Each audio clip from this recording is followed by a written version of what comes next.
Okay, so magandang umaga po sa inyo lahat. Tayo po ay nasa first service ng ating pong every Sunday. Okay, 2 services po tayo, 8 to 10 and 10:30 to 12. Amen. So ngayon pong umaga, let us open our Bible in the book of Luke chapter 2 verse 10 and we will proceed to our topic today. Sabi nga po natin, Merry Christmas to everyone.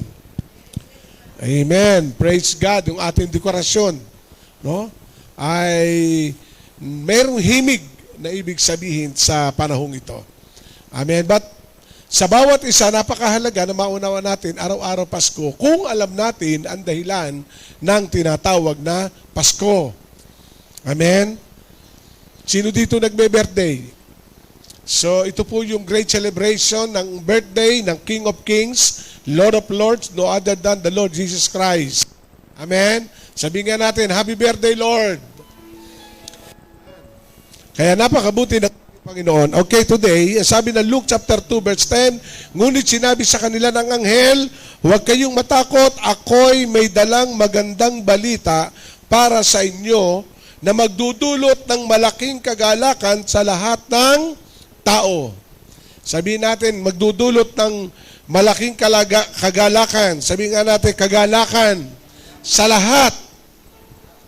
So kung ating pag-aaralan ng message ng Christmas, ito ba ay nagbibigay ng galak sa lahat?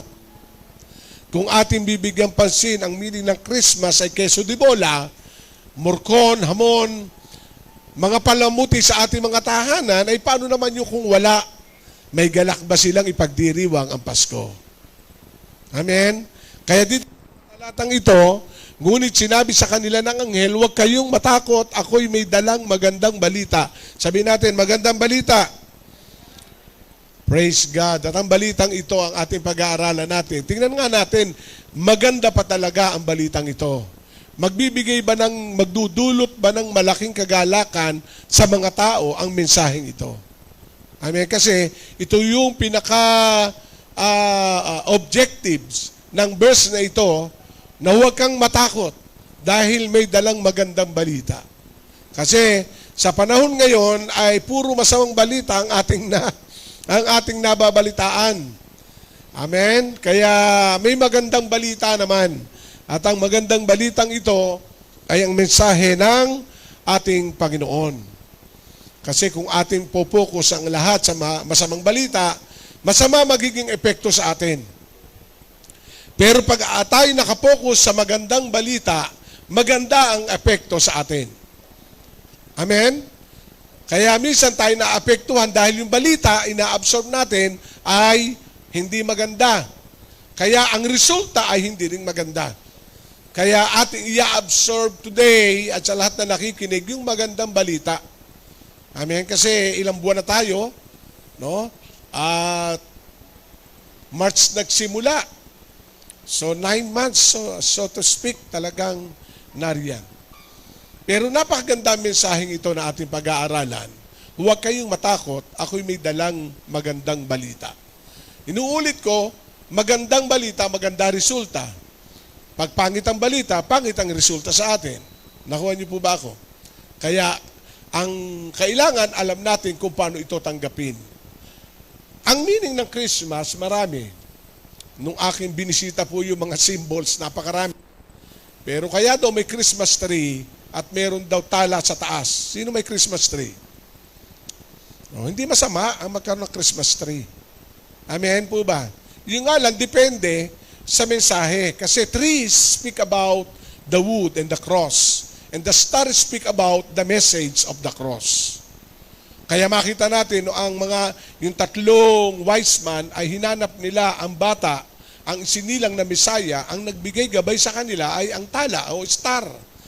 Kaya tayo naglalagay ng star sa ating tahanan. Amen? So yung ginawa ni Jonah sa Medex, ang laki. Tanaw na tanaw doon sa lahat. Nagliliwanag. Kaya nagbibigay ng tinatawag na mensahe na ito ang magiging gabay, tala. At makita nga natin, nung nakita ng wise men, yung kinilalagyan ng bata, doon tumigil yung tala. Kaya, speak about the message, no? Yung bright morning star. Kaya nagliliwanag yung mga talang yun. Ang sabi ng iba, yung nakikita natin candies na naka-letter U, speak about the sweetness of the message of God. Kaya maraming candies na nakakalat. Pero bawal sa akin naman yun.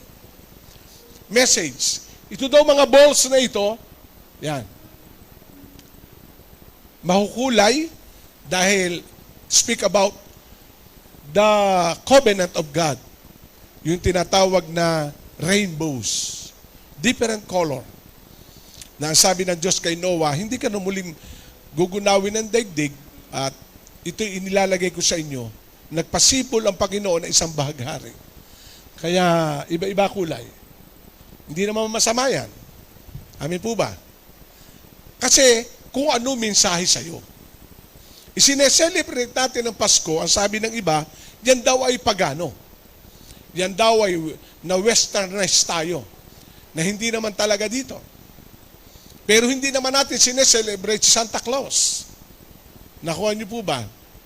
Kaya sa umagang ito, napakahalaga, ang maglagay ka ng dekorasyon, hindi masama yan, depende sa mensaheng nais mong ilagay.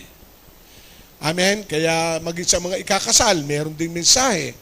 Sabi nila, Bishop, ba't ikay nagkakasal? Ginagaya mo Katoliko. Kasi ang kasal sa Katoliko ay mayroong belo, mayroong cord, may candle. Amen? At hindi naman talaga ginaya, kundi may mensahe na dala-dala yun. Kaya pag ako ay nagkakasal, itinuturo ko yung mensahe ng bawat symbols. Ganon din sa buhay ng bawat isa. Ano ba talaga ang mensahe ng Pasko? Basahin po natin ang kabuuan ng Luke chapter 2 before we proceed. Ang sabi ng chapter 2 verse 1, ng panahong iyon, iniutos ng Emperador Augustus na magkaroon ng census sa lahat ng nasasakupan ng impyerno ng Roma.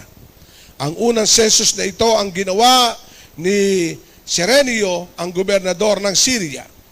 Kaya't umuwi ang bawat isa sa sariling bayan upang magpatala.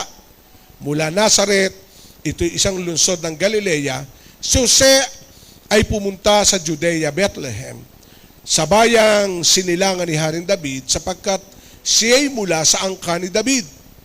Kasama niyang umuwi upang magpatala si Maria, ang kanyang magiging asawa, at naroon at kabubuwanan na.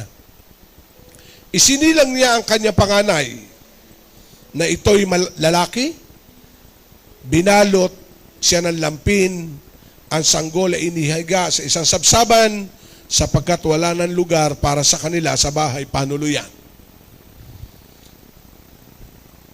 Ito ay panuluyan ng mga estranghero.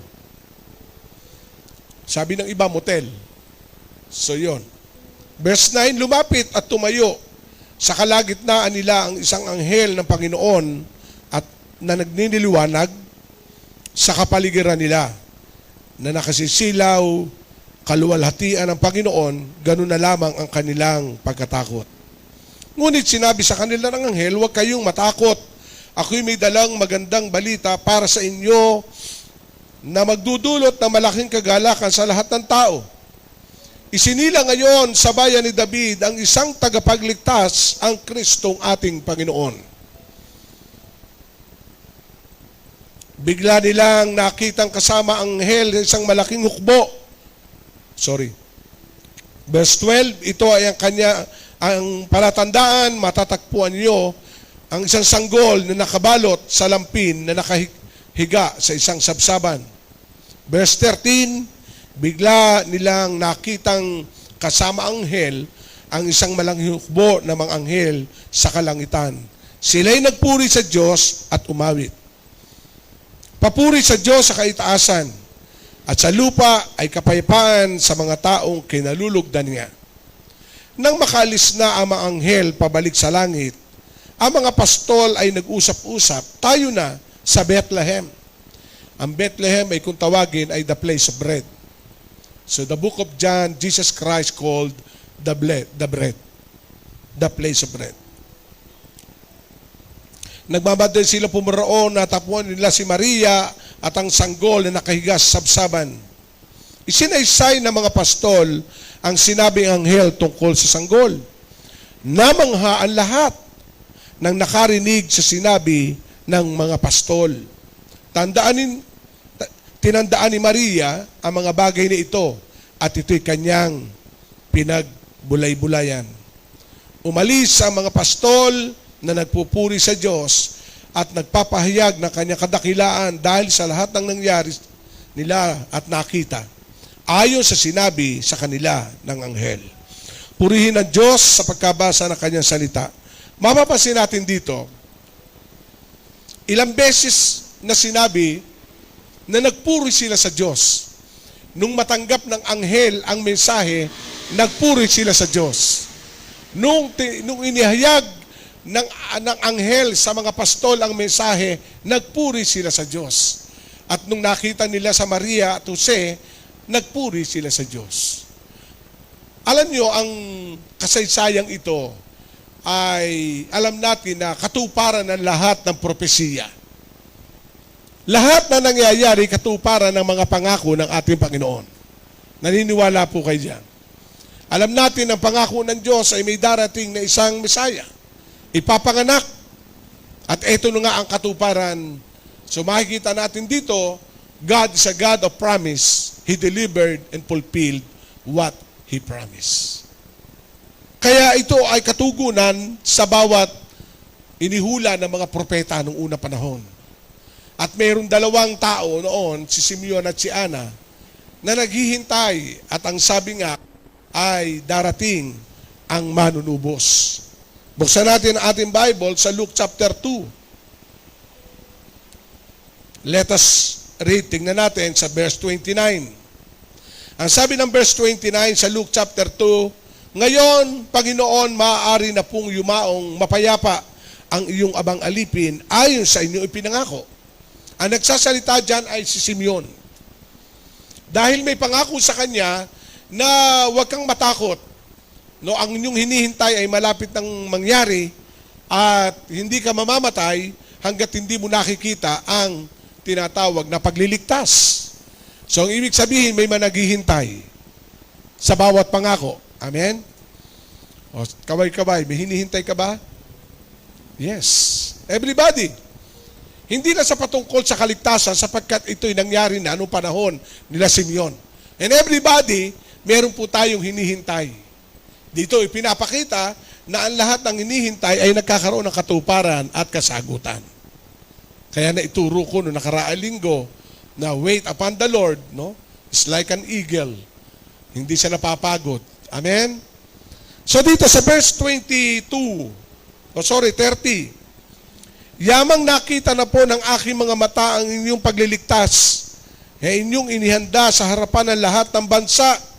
Ito ay liwanag na tatanglaw sa mga hentil at magbibigay ng dangal sa inyong bansang Israel. Namangha ang mga magulang ng sanggol dahil sinabi ni Simeon ang tungkol sa bata. Binasbasan niya sila ni Simeon at sinabi kay Maria, tandaan mo, ang batang ito'y nakatalaga sa ikapapahamak, ikaliligtas ng maraming tao sa Israel. Siya ang magiging tanda mula sa Diyos, ngunit tinutuluksa siya ng marami o tutuluksain siya ng marami. Kaya dito mga kapatid, tayo naniniwala na ang pangako'y natupad na. Pero kailangan natin malaman ang tinatawag na the message of the cross, the message of Christmas. Amen? So dito makikita natin, meron sinabing tagapagligtas. Sabihin natin tagapagligtas. And that is the first message ng ating Panginoon with regard to these verses. Na kung saan ay meron pong tagapagligtas na darating. Sabihin nga natin, Savior. Kaya salvation message is the first message of the Christmas. Good tidings, ang sabi ng Bible, magandang balita. His name, great. Kaya good tidings is news. Sabihin natin, good tidings is good news. Tingnan natin yung tatlong bahagi dito sa Luke chapter 2. Ang sabi, good tidings, and that is the beautiful message from God. Sabihin natin, good tidings. Good news. The second one is a great joy. to all people. Sabihin natin, great joy to all people, sa verse 10. Ito yung magbibigay ng galak sa lahat ng tao. Speak about universality. Sabihin natin, universal. At ang sabi dito, unto you, it is personal. So ang message ng Christmas, o ang message ng tinatawag na kaligtasan, unang-una, it is a good news. Sabihin natin, good news. Why? Meron tayong yan ang tagapagligtas na hinihintay. Kasi kung yung pag-aaralan, yung 400 silent years, everybody waiting. Ano na? Kaya nga si Pedro ay biglang nanghina pananampalataya, bumalik doon sa pangingisda dahil nakita nila yung Jesus na nagpapagaling, bumuhay na patay, ay bigla na lang namatay sa krus ng Kalbaryo. No? Pinarusahan at ibinitin na matay. Para sa kanya, ay wala na. Sino na?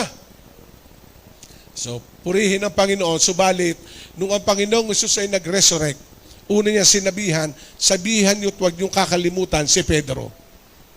So, means good tiding. Magandang balita.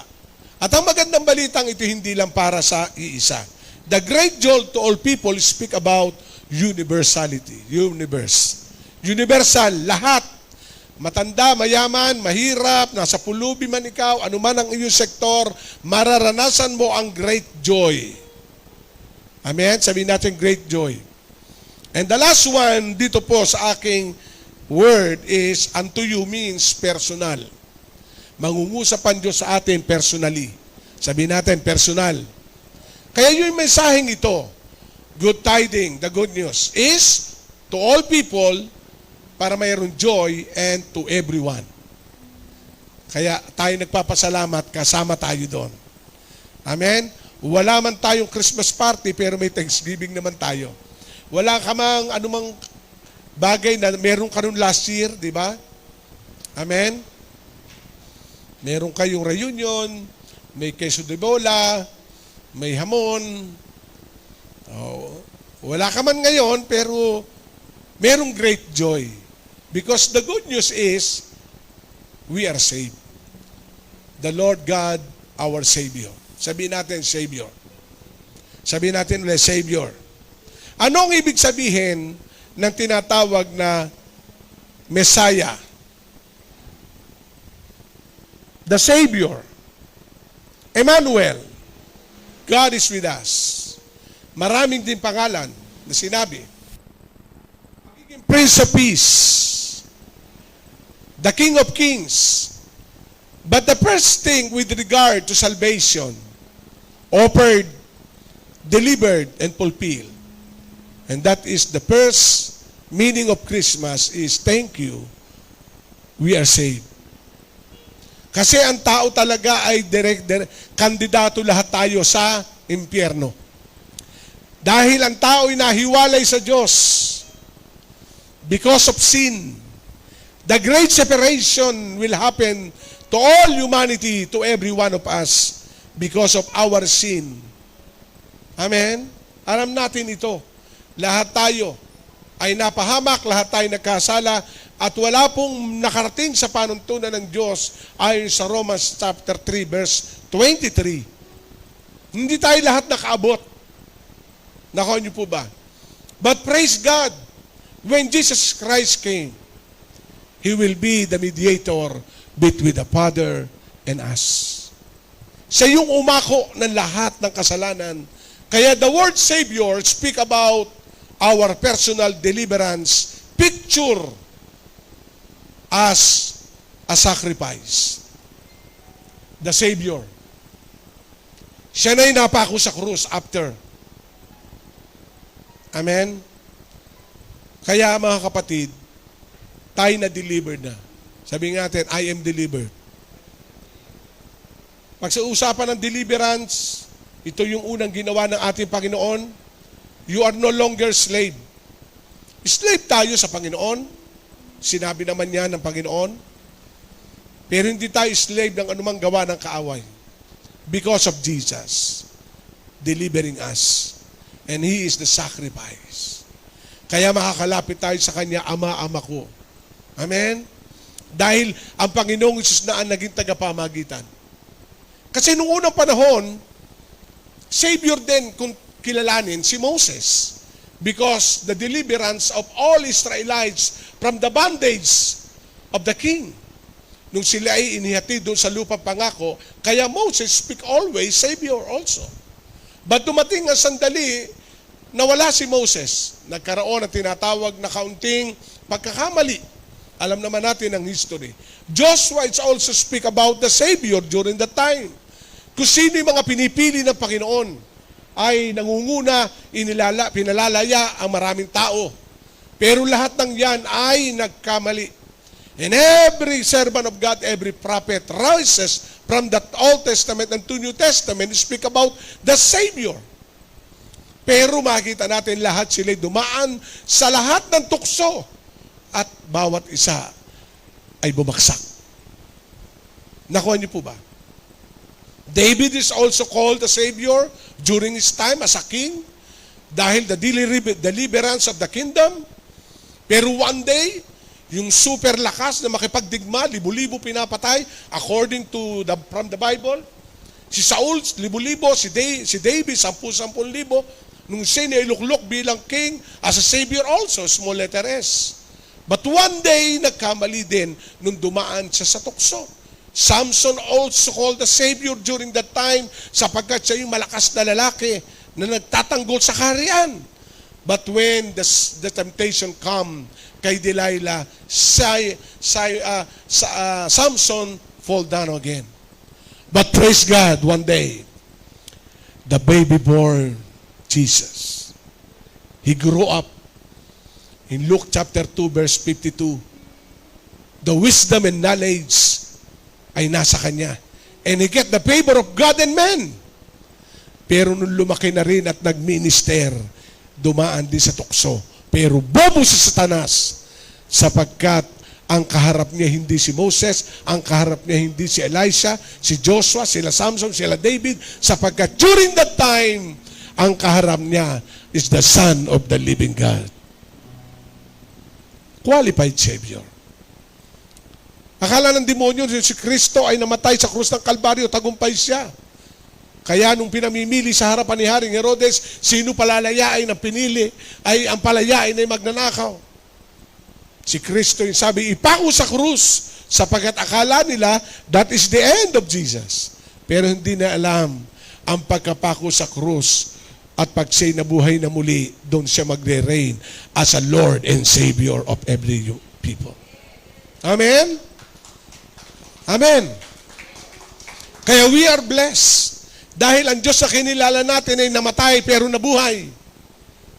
Si Buddha ng Buddhism namatay, ngayon ay patay. Si Muhammad ng mga Muslim namatay, ngayon ay patay.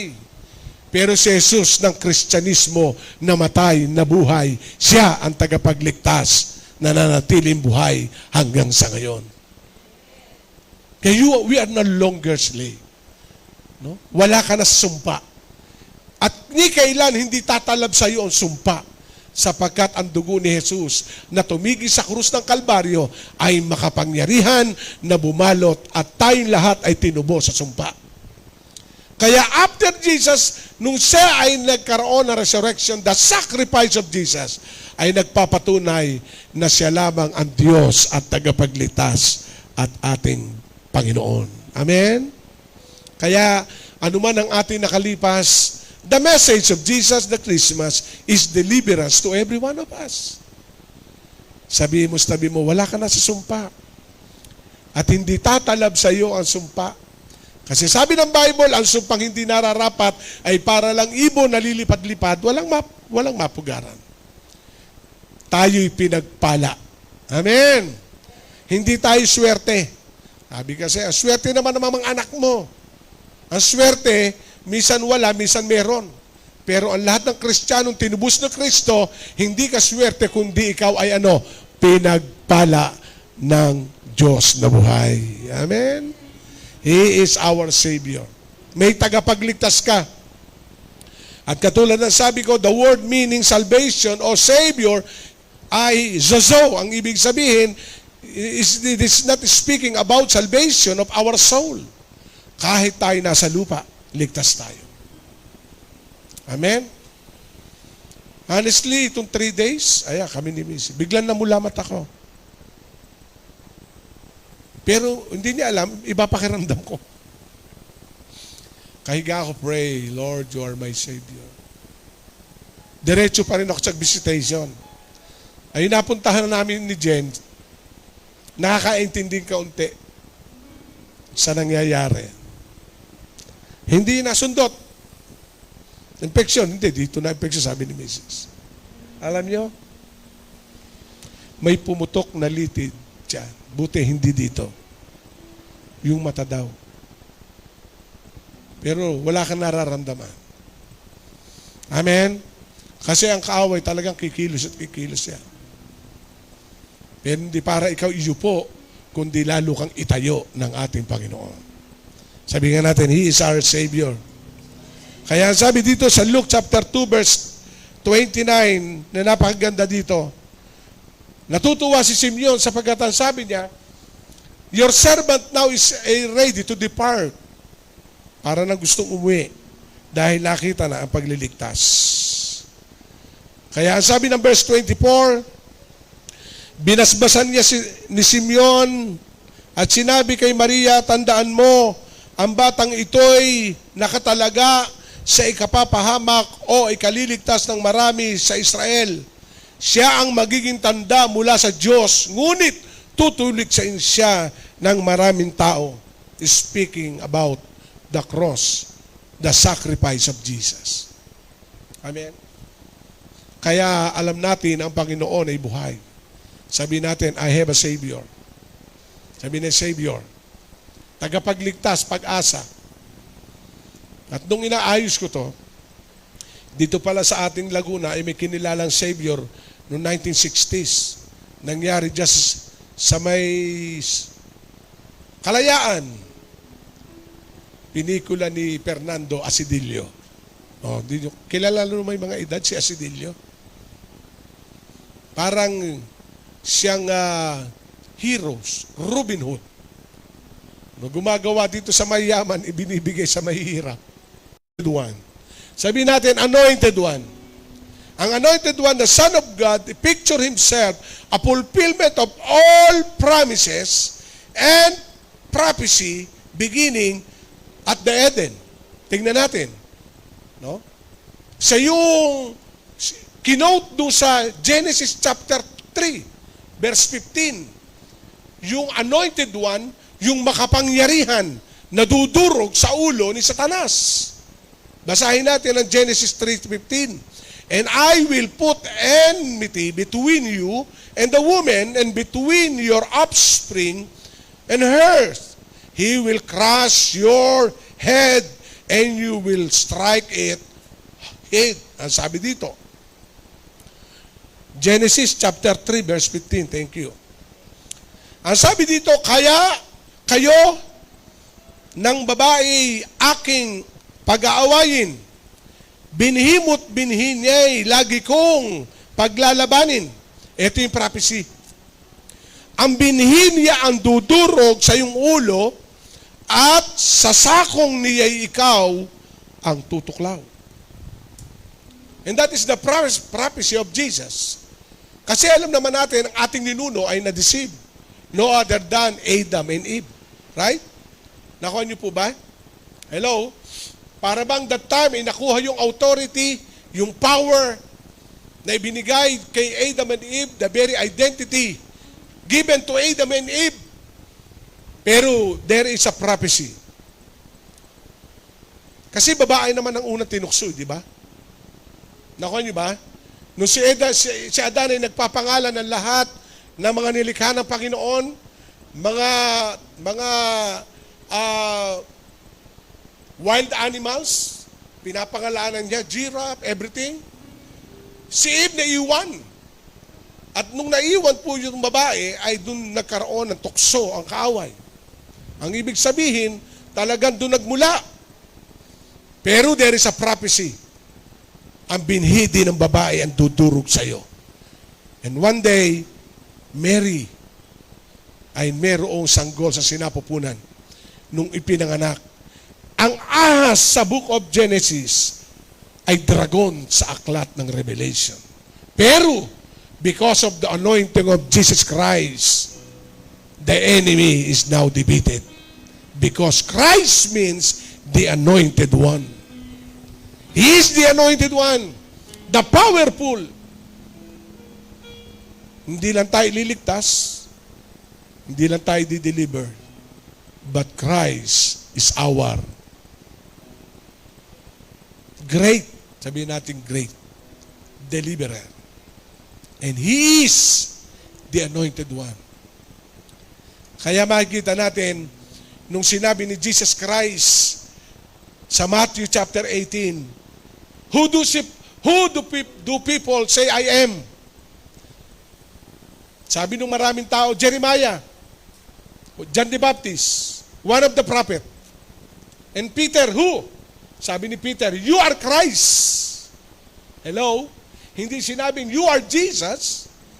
You are Christ, the anointed one. You are Christ. Ano sabi ni Jesus? It is not revealed to you by men, but my Father. Yung Christ declaration ni Peter, inirelease kay Peter, that upon this rock I build my church, and the gate of hell shall not prevail against it. I will give you the keys. As we declare Christ the anointed one, God releasing to every one of us the power of Christ, the keys. Amen po ba? Hello? Kaya Christmas ating inilalagay, Christmas, Xmas. Because the anointed one will save us. Kaya wag tayong maglalagay sa Facebook ng Happy Xmas. Sa US, Happy Holiday. Nawawala ang real meaning of the season. Sabihin mo, Merry Christmas. The anointed one is fighting for you. The anointed one is blessed. Amen? The anointed one, ang ibig sabihin ng Christ. Amen. He is Jesus, the anointed one. Anointed. Sabihin natin, kaya sabi ng Colossians chapter 1, all authority given to Christ.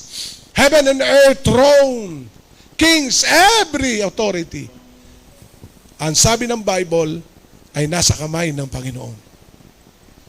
Kaya sa bawat isa makikita natin, Christ is the anointed one. You are anointed. Amen? Hello? As we Jesus Christ as personal Savior, when you open your heart, and that is the first Christmas, when you open your heart and receive Christ as your Savior, you are anointed. The very power of God is with you, is with us. And that is what we call built-in power. Kaya Satanas takot sa iyo, hindi dahil sa iyo. Dahil kay Kristo na nasa puso mo. Kaya nung panahon ni Haring Herodes, nung makita ng tatlong hari, the wise men, nung makita nila si Jesus Christ na nakabalot nga sa lampin at nakahiga sa sabsaban, ang sabi ni Herodes ay, come back to me. Bumalik kayo sa akin upang ako'y sumamba rin. Pero ang anghel ay nangusap, mag-iba na kayo ng daan. Are you with me? Kaya the message also of Christmas, when we receive Jesus Christ, bring change. Sabi natin, bring change. Nagkaroon tayo ng bagong buhay. Natuto tayong sumamba, natuto tayong manalangin, natuto tayong sumunod, natuto tayong maglingkod. Because Christ bring change. Changing of life, changing of your destiny, changing of your future. Kaya mababago because of the power of Christ. Kaya sabi ng Bible, doon sa tagpong iyon, ano man ay pagbawal mo sa lupa, ipagbabawal ko sa langit. Kung anong pakawalan mo sa lupa, ipapakawalan ko sa langit. And that is the authority given to every believers. Kaya Christmas is God releasing power to every one of us, the right authority. Amen? And we are the image of God. And your identity comes from the Lord. Our identity comes from the beautiful name of Jesus. Amen? From the powerful name of Jesus Christ. And I am Christian. Kaya ang ibig sabihin ng Christian, yung I-A-N, ang ibig sabihin, I can do nothing without Jesus. Wala akong magagawa kung ako hiwalay kay Kristo. In John 15, verse 4 to 6. Apart from me, you can do nothing. Pero sabi naman ng verse 7, if you remain in me and my word remain in you, ask whatever you wish and it will be given to you. Kaya mga kapatid, Christ is born. Christ is within us. Kaya naglalakad ka pa lang, ang demonic forces lumalayo na. Because of Jesus is in you. Amen? Amen? And the real joy means Jesus on you. We have joy because Jesus on you. Nasa atin ang Panginoon. Kaya sabi ng Bible, if Jesus is with us, who can be against us? And that is the power and authority of the Lord Jesus Christ. Kaya the real meaning is, ibinalik yung kapangyarihan. Yung naagaw ni Satanas dun sa Genesis chapter 3 verse 15. Anak, ilagay mo nga Genesis chapter 3 verse 15. Na sinabi diyan na napakahalaga, Genesis chapter 3. Kaya nga babae aking pag-aawayin, binhimot binhi niya'y lagi kong paglalabanin. Ang binhi niya ang dudurog sa ulo. Amen? Amen ba? Ang binhi niya ang dudurog. Kaya si Jesus, He is a Christ, the anointed one, who's crushed the head of the enemy. Kaya pag ikay nagpapipray ng very powerful prayer, i-visualize mo, Satan, wala kang magagawa sa pamilya ko, wala ka nung kapangyarihan, durog ka na. Amen? Are you with me? Wala na siya kapangyarihan. Because Christ. And the last one, Lord. Sabihin natin, Lord. Savior, Christ, and Lord. Lord speak about the supremacy, the sovereign God, the one to be served, worship, and adore. The word Lord, ang sabi diyan, sovereign God, pinakamataas. The one who serve, siya lang yung paglilingkuran. Worship and adore, siya lang yung sasambahin. Amen? At itataas. Kaya, the Lord means a powerful God. Kaya sabi dito sa Luke chapter 1 verse 30. Luke chapter 1, 30. But the angel said to her, do not be afraid, Mary. You have found favor with God. You will conceive and give birth to a son. You are to call him Jesus. He will be, tingnan natin, he will be great. Sabihin natin, great. Kita natin, great. Will be called the Son of the Most High. High. Again, that is the identity. He will great. Is kinausap ng Diyos, ng angel si Mary. He will be great. Who is the great? Jesus. Kaya dito ko nakita, habang itinataas natin ang Panginoon, lalo siya naluluwalhati sa ating buhay. Because no other than greater, kahit ang reyna ng Great Britain, sino mang reyna na nasa London, hari ng Korea, hari ng Malaysia, hari ng buong Asia, no other than great apart from Jesus. He is the great Lord. Kaya the Lord means greater. Greater. Amen? Ano pa sabi diyan? He will be called the Son of the Most High. Amen? He is the Son of the Most High. Siya ang anak ng Diyos na kataas-taasan. Kaya walang pwedeng pumalit. Amen?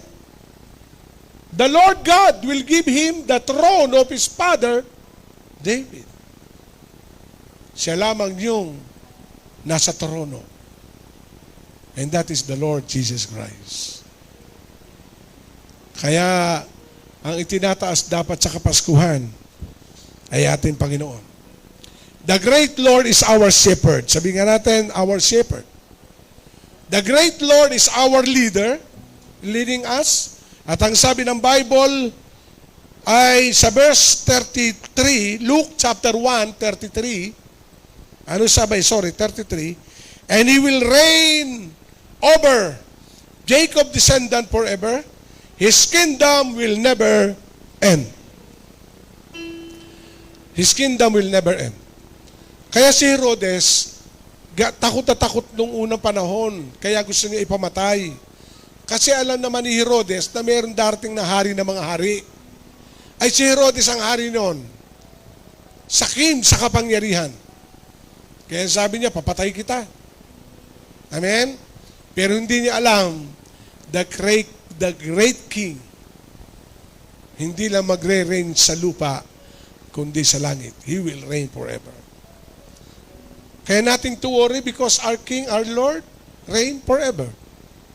And the last one, the Lord is our shepherd, the Lord who lead us. Let us read Psalm 23 before I close and pray.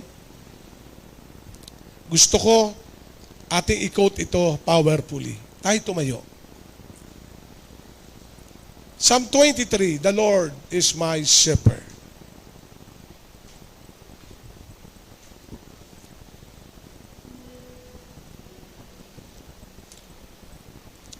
With authority, with our confession, the true confession, the Lord. Amen? Totoo ba si Lord ang Diyos natin? Pag talagang siya, hindi walang pwedeng itapat. Amen? Walang pwedeng itapat. Siya yung first, ika nga. Over your possession, over your loved ones, over everything, He's still number one. At pag yan ang declaration natin, ito ang pangako ng Panginoon, basahin natin. 1, 2, 3, read. Loud. The Lord ay lack, mangyayari sa atin yan. Hindi ka magkukulang. Kasi ang Diyos ng Panginoon ay hindi para lang siya sambahin. Hindi ka magkukulang sapagkat ang pastol mo ay si Lord. Another one. Psalm 23. He make me to lay down in green pasture. Sabihin mo, kay Lord, sariwa lagi ang blessing mo. Green pasture speak about green life. Maganda buhay. Hindi yung pag-ikikinamusta. Kamusta ka, bro? Eto, nakakaraos. Hindi binigay si Lord para ikay makaraos lang. Ang pangako sa iyo ng Diyos ay green pasture. Amen? Yung nga lang kung si Lord talaga ang Lord mo. Green pasture ang mararanasan mo. Kasi ang ibig sabihin ng Lord, owner, He is everything. He is your boss. He is your manager. Above all. Kaya pag yun talaga Lord mo, hindi ka pagkukulangin. Amen? Another one. He lead us beside the quiet water. Sabihin natin, peace. Quiet. Amen? Lord, thank you for the peace. Thank you, Lord, for the joy. Because you are my Lord and Shepherd. Another verse, 3. He refreshed my soul.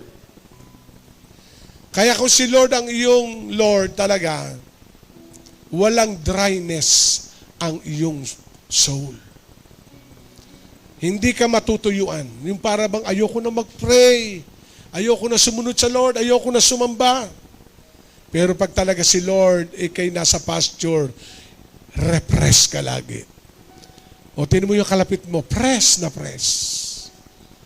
Wow. Kahit may edad na press ang magkapatid na magkalapit. Amen? Laging smiley. Kasi si Lord kasi, di ba? Hindi, si Lord talaga eh. He refreshed my soul. He guide me in the path of righteousness for His name's sake. Talaga pag si Lord ang ating pong magiging pastol, dadaan ka sa katuwiran. Nais ng Diyos mabuting bata ka. Amen? Guide in the path of righteousness. Anak, mali dyan. Iba na naman ang hinahawakan mo. Tagay-tagay ka na uli. Nakuha niyo po ba ako? Hello? Kaya pag si Diyos, si Lord ang pastor natin, aakain niya tayo sa katuwiran. At pag ikay nagkakamali, Lord, hilahin mo nga ako. Amen? Amen. Kasi pag si Lord talaga, sa katuwiran ka aakayin. Ano sumunod? For His name's sake. Even though I walk to the valley of shadow of death, I will not fear no evil. For you are with me, your rod and thy staff comfort me. Kung dumadaan man tayo sa valley ng kamatayan, wala tayong takot. Amen? Amen po ba? Kaya para sa atin, even to the last breath of our life, serving the Lord. Amen?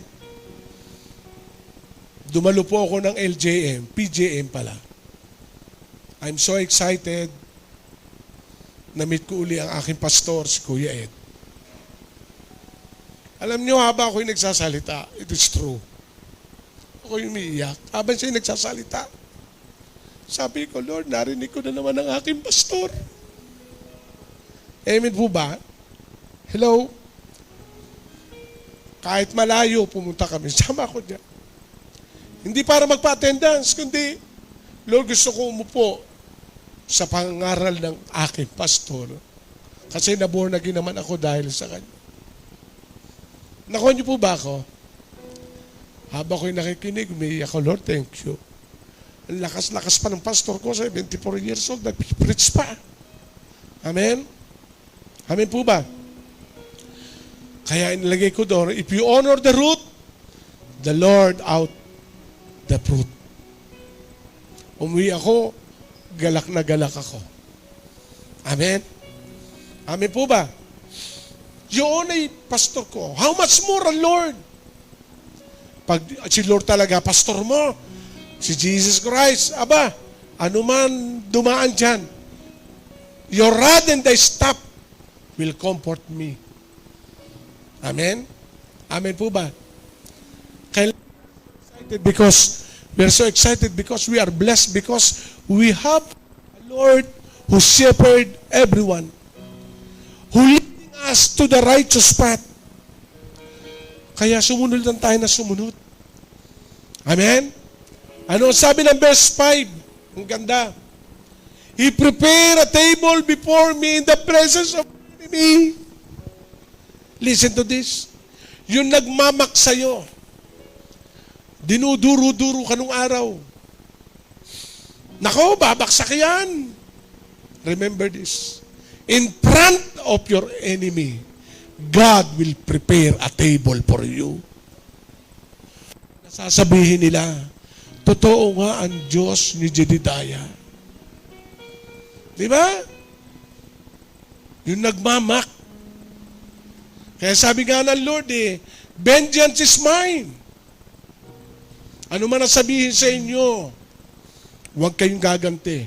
Ako ang inyong tagapagtanggol. Minamaliit ka ng tao. one day, palalakihin ka ng Diyos. Sasabihin nila, truly, the Lord is your shepherd. The Lord is our shepherd. Amen?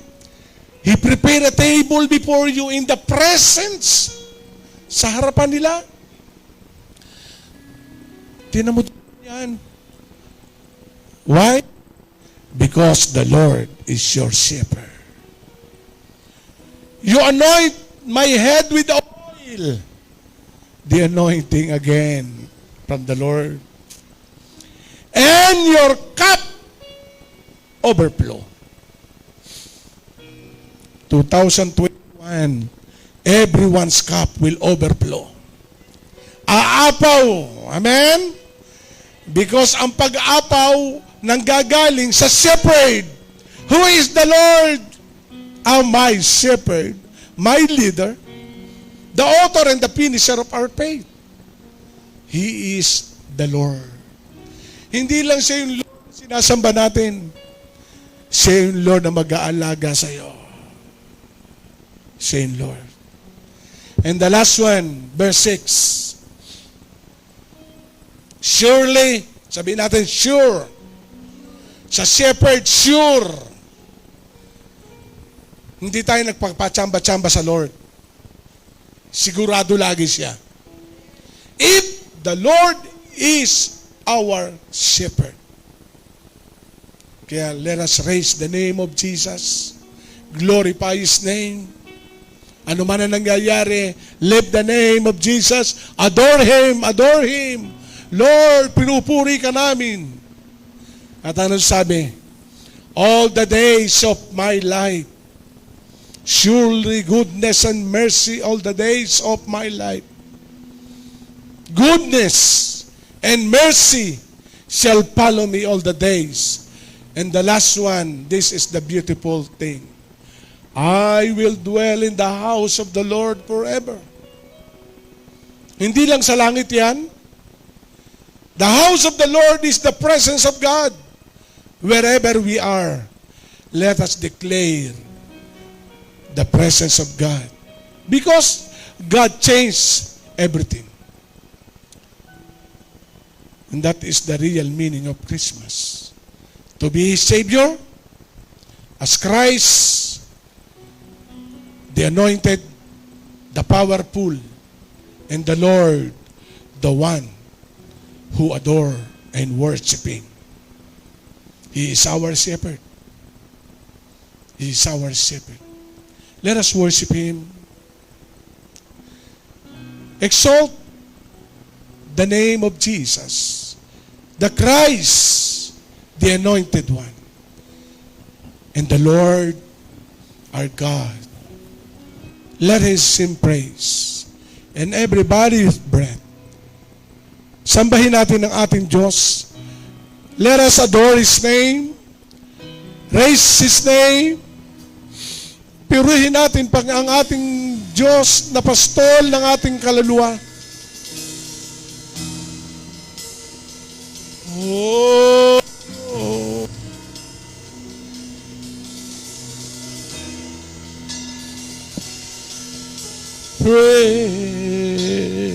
Praise.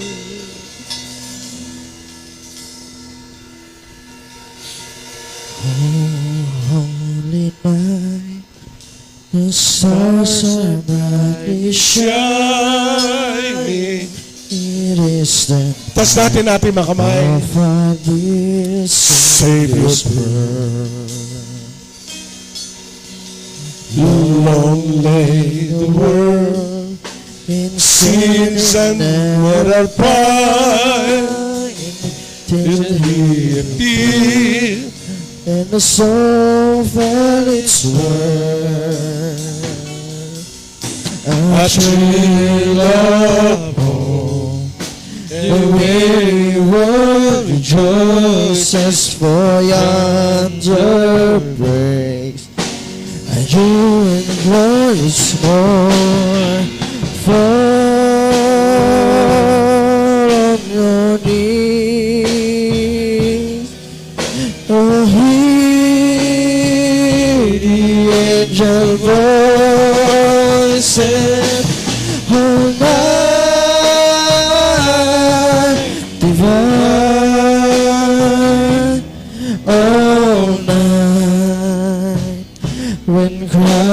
was born. Oh, my divine,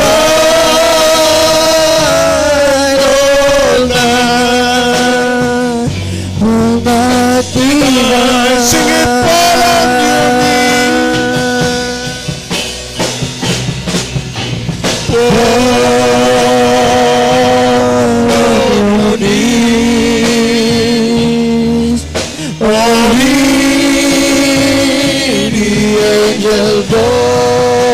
Voices all night, divine, all night. When Christ was born, Christ was born, all night,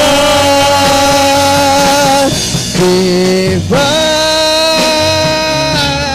all night, all night, divine. Lord, thank you. We are saved. Thank you for the power because Christ is the anointed one. Thank you, Lord. Nakilala ka namin ng Pasko ay ang aming pagbibigay ng buhay sa iyo. And every day is Christmas because the Savior is born to every one of us to deliver. At kami patuloy na sumamba sa iyo. Sumunod ka lamang sa maikling panalangin maging nasa online. Salamat, Panginoon, sa unang Pasko aming nakilala. At sa buwang ito, patuloy naming idinideklara at ipinagpapasalamat. Salamat sa kaligtasan. Salamat sa unang Pasko. Salamat dahil ikaw ang aking Diyos, aking tagapagligtas, at aking Panginoon na sasambahin. Patuloy kong aalagaan ang iyong pangalan at kinikilala kita na aking Diyos, taas ng aking buhay. Jesus. Amen. Palapakan po natin ang Panginoon.